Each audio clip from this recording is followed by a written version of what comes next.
So, how can sex education for those with intellectual disabilities possibly drive down those numbers?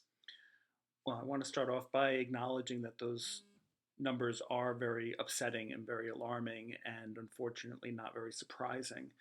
Uh, the rates of abuse, well, there's two things here. There's the high rates of sexual abuse and exploitation of people with intellectual disabilities, and then there's also the non reporting of this abuse.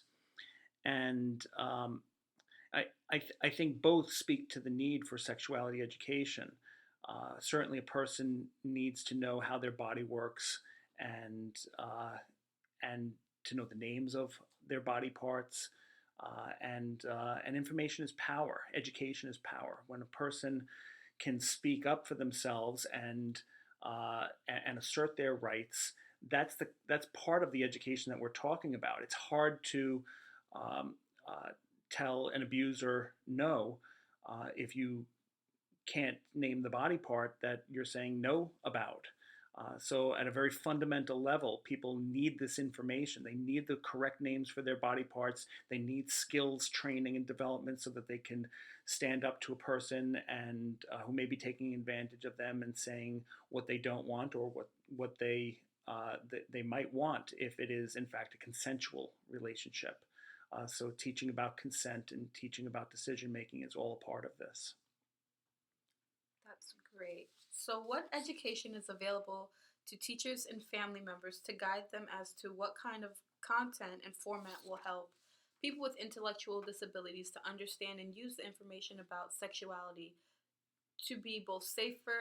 Well, Leslie, of course, some of your work is pioneering. Both your original Circles curriculum, which continues to be used in so many organizations throughout the United States, and your work today with the Facts of Life and more. There's some other organizations that are doing leading work in this field, both within the field of services for people with intellectual disabilities. I think of the Young Adult Institute as one leader in this area, and also the ARC. Um, there's also people within the field of sexuality education who are doing great work. One of my colleagues, Melissa Keys DeJoya, does outstanding work in training and education for people with intellectual disabilities. Uh, Lisa Schultze is also someone who does quite a bit of work in this area, and I would recommend both of them as trainers.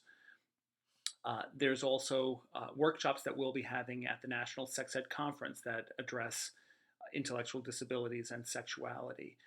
There's many Planned Parenthood affiliates throughout the country that provide this type of training. So there are resources if you know where to look. I know you mentioned your organization providing some services, but do you have any leading resource library or anything with literature on? Uh, we do have teaching manuals for sale.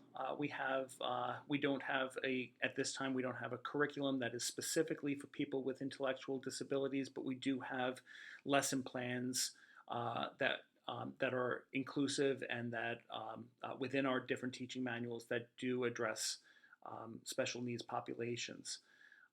For example, Game On, the Ultimate Sexuality Education Gaming Guide by Melissa Keys DeJoya and Jessica Shields has lesson plans for people with intellectual disabilities, as does our two-volume Teaching Safer Sex teaching manual.